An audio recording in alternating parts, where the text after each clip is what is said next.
आणि यानंतर पाहूयात मराठवाड्यातल्या काही महत्त्वाच्या बातम्या।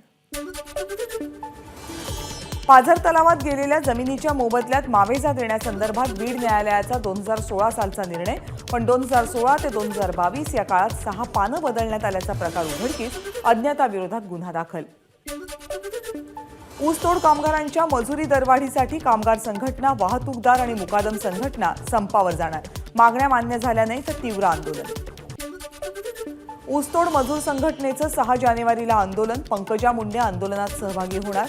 ऊसतोड मजुरांच्या आणि मुकादमांच्या मागण्यांसाठी संघटना आक्रमक।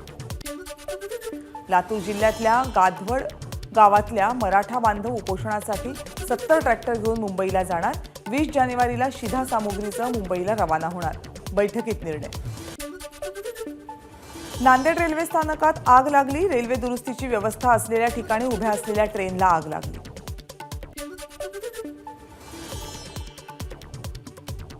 जुनी दारू नवी बाटली असं म्हणत शिंदे गटाचे खासदार हेमंत पाटील यांनी ठाकरे गटाला डिवचलं।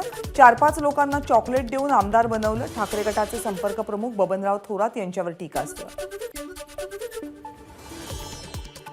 हिंगोलीमध्ये कोरोनाचे 3 रुग्ण आढळले। कोरोना बाधित असल्याचं लक्षात येताच तिघांपैकी एक जण रुग्णालयामधून पसार।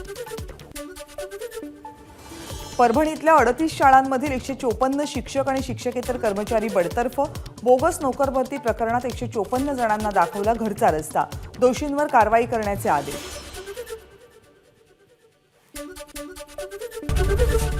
एबीपी माझा, उघडा डोळे बघा नीट।